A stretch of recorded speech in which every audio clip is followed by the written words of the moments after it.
अस्सलाम वालेकुम। ओके जी, तो अब हम hyper kinetic disorders of facial nerve पढ़ लेते हैं। आपको नाम से समझ में आ रहा होगा कि हाइपर काइनेटिक है, मतलब हाइपर मूवमेंट्स है, बहुत ज़्यादा मूवमेंट्स हमें मसल्स की देखने को मिलेंगी।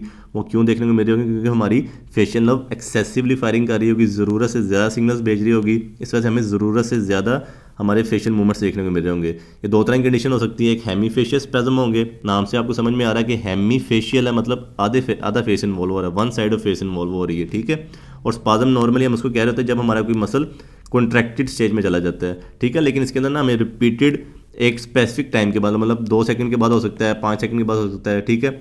और अनकंट्रोलेबल ट्विचिंग देखने को मिलेगी। अनकंट्रोलेबल क्यों? क्योंकि इनवॉलेंट्री होगी, हमारे कंट्रोल में नहीं होगी।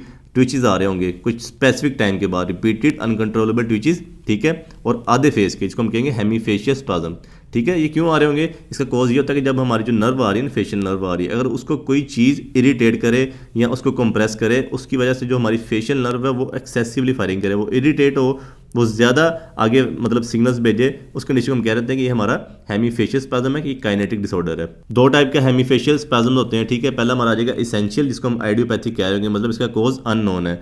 दूसरा होगा सेकेंडरी, मतलब कि पहले डिसऑर्डर चल रहा है, जो डिसऑर्डर हमारी नर्व को इरिटेट कर रहा है, ठीक है। उसके रिजल्ट में हमें हेमीफेशियल स्पैज्म देखने को मिल रहे हैं। डिसऑर्डर कौन से हो सकते हैं? अकोस्टिक न्यूरोमा हो सकता है, जो हमारा मतलब ईयर का ही एक तरह का कैंसर है, आपको जाके पढ़ाऊंगा, बहुत ज़्यादा इंपॉर्टेंट है, ठीक है। दूसरा हमारा कोलेस्टिटोमा हो सकता है, जो क्रॉनिक सपोरेटिव टाइटस मीडिया के अंदर हो रहा था, ठीक है। ये हमारी नर्व को इरिटेट कर सकता है, जिसकी वजह से हमें हेमीफेशियल स्पैज्म देखने को मिल सकते हैं। या फिर ग्लोमस ट्यूमर हो सकते हैं, जो कि सॉफ्ट टिश्यू के ट्यूमर्स होते हैं। अगर ये तीनों कंडीशंस हमारे नर्व को इरिटेट करती हैं, उसकी वजह से हमें जो हेमीफेशियल स्पैज्म देखने को मिलेंगे, उसको हम कहेंगे secondary type of hemifacial spasm, ठीक है। और उसके बाद जो मोस्ट इंपॉर्टेंट कॉज है ना, वो हमारा ये होता है कि जो हमारी वास्कुलर कंप्रेशन हो रही होती है। आपको मैंने पढ़ाया था, जो हमारा सेरिबेलम है और पोन्स है, ठीक है। हमारे पोन्स के दरमियान में एक एंगल बन रहा होता है, इसको हम कहते हैं सेरिबेलो पोन्टाइन एंगल, ठीक है। यहाँ से ही हमारी नर्व निकल रही होती है।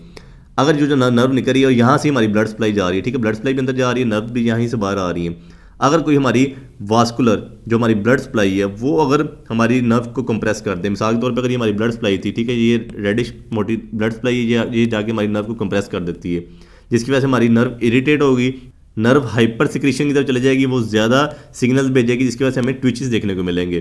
तो इसका ट्रीटमेंट यही होता है। नॉर्मली हम ना अपने जो पोस्टीरियर क्रेनियल फोसा है ना, उसको ओपन करते हैं, मतलब स्कल को ओपन करके तो जाके वास्कुलर जो माइक्रो वास्कुलर स्ट्रक्चर है, इसको डीकम्प्रेस करते हैं। तो 90% केसेस के अंदर देखा गया है कि जो हमारे सिम्टम्स होते हैं ना, वो इंप्रूव हो जाते हैं। उसके बाद हमारा जो आइडियोपैथिक कोज है, उसका ट्रीटमेंट क्या होगा? उसमें हम ना सिलेक्टिव सिलेक्शन कर रहे होंगे। सिलेक्टिव सिलेक्शन ये होगी, आपको पता है जो हमारा पेरोटिड ग्लैंड है, उसके अंदर से हमारी फेशियल नर्व निकलती है, आगे पांच ब्रांचेस दे रही होती है, ठीक है। तो हम सिलेक्टिवली सिलेक्ट करते हैं कि कौन सी ब्रांच है जिसका हमें मसला मसाइल चल रहा है, ठीक है।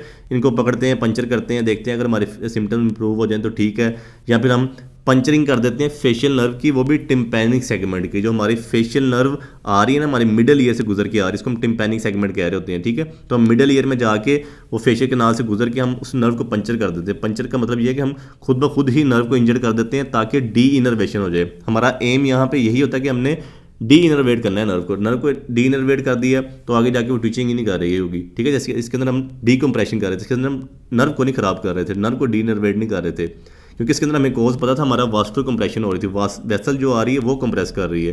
तो वेसल का हम वॉल्यूम कम कर देते हैं, वेसल को हम सर्जरी के थ्रू ना उसको अपनी जगह पे ले आते थे जहाँ पे उसको होना चाहिए, ठीक है। लेकिन यहाँ पे हमें कोज नहीं पता, तो हम नर्व को ही डी इनर्वेट कर रहे होते हैं, पंचरिंग कर रहे होते हैं, या पहले सिलेक्टिव सेक्शन करते हैं, बाहर से ही हो जाए, ठीक है। नहीं तो हम मिडिल ईयर में जाके तो जो हमारी फेशियल नर्व है उसको परमानेंटली हम उसको ख़राब कर देते हैं, ताकि जो हमें ट्विचेस आ रहे हैं वो ना आ पाए।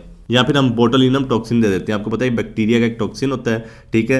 ये हम दे देते हैं नर्व एंड के ऊपर, या अगर हमारी नर्व एंड है, ये नीचे हमारा मसल है ना, तो यहाँ से हमारा एसिटाइल कोलिन निकल के अपने रिसेप्टर्स के ऊपर लग रहा था मसल के ऊपर, ठीक है। अगर हम एसिटाइल कोलिन को ही बंद कर देंगे तो पीछे जितनी मर्जी हाइपर सिक्रीशन होती रहे, एसिटाइल कोलिन आगे से निकलेगा ही नहीं, तो ट्विचेस देखने को मिलेंगे नहीं। जिस मसल का ट्विचेस आ रहे हैं उसके अंदर हम बोटुलिनम टॉक्सिन का इंजेक्शन दे देते हैं, तो हमें 3 से 4 मंथ के लिए सुकून रहता है। उसके बाद हमारी नेक्स्ट कंडीशन आ जाएगी ब्लेफरोस्पैज्म, जो कि एक हाइपरकाइनेटिक डिसऑर्डर है। ब्लेफरो मतलब आप लोगों ने आई में पढ़ा होगा, ब्लेफराइटिस होता है। ब्लेफरो का वर्ड ही हम यूज़ करते हैं जो आईलिड के रिलेशन में हो। तो आईलिड जो हमारे होंगे स्पेसिफिकली दोनों आइज़ के, ठीक है, उनका स्पाज्म देखने को मिलेगा, उनकी कॉन्ट्रैक्शन देखने को मिलेगी, ठीक है। तो उसको हम कहेंगे ये ब्लेफरोस्पैज्म हो रहा है। दोनों की दोनों जो नर्व्स होंगे, जो हमारी ऑर्बिकुलर ओकुलर मसल में जा रही हैं, आइज़ के गिर्द जो मसल है, ठीक है, ये हाइपर सिक्रीशन की तरफ चली जाएंगी, ये ओवर फायरिंग कर रही होंगी, ये बहुत ज़्यादा कॉन्ट्रैक्शन करवाएंगी, ठीक है। पहले तो होता है कि हमें सिंपली ट्विचेस देखने को मिलते हैं, आंखें बहुत ज़्यादा ब्लिंकिंग करती हैं, ठीक है। और एक स्टेज आती है कि हमारा परमानेंटली स्पैज्म होता है, हमारी परमानेंटली आईलिड लिड क्लोज हो जाते हैं, ठीक है। उस कंडीशन के अंदर हमें ना फंक्शनल ब्लाइंडनेस देखने को मिलती है। आपको पता है हमारी आंख तो काम कर रही, फंक्शन कर रही है, लेकिन ब्लाइंडनेस क्यों आ रही है? क्योंकि हमारा जो आईलिड है ना वही बंद हो चुका हुआ है। आईलिड्स ओपन होंगे तो हम इन्वायरमेंट को देख पाएंगे ना, तो लेकिन हमारी आई फंक्शन कर रही है, लेकिन ब्लाइंडनेस क्यों देखने को मिल रही है? क्योंकि हमारा आईलिड ही नहीं ओपन हो रहा है। तो इसका ट्रीटमेंट होता है सिलेक्टिव सिलेक्शन, ठीक है। जो हमारी ये नर्व्स आ रही हैं इनको पकड़ो, ठीक है, और डीनर्वेट कर दो, इनको काट दो, इनको पंचर कर दो, ठीक है, या फिर बोटुलिनम टॉक्सिन डाल दो। जो हमारी जो ऑर्बिकुलरिस ओकुले मसल है इनके अंदर हम बोटुलिनम टॉक्सिन दे देते हैं, तो 3 से 6 महीने के लिए सुकून हो जाता है। अगर नहीं होता तो हम दोबारा से बोटुलिनम टॉक्सिन दे देते हैं। That's all for hyperkinetic disorders of facial nerve. इंशाल्लाह नेक्स्ट वीडियो में पढ़ते हैं सर्जरीज ऑफ फेशियल नर्व।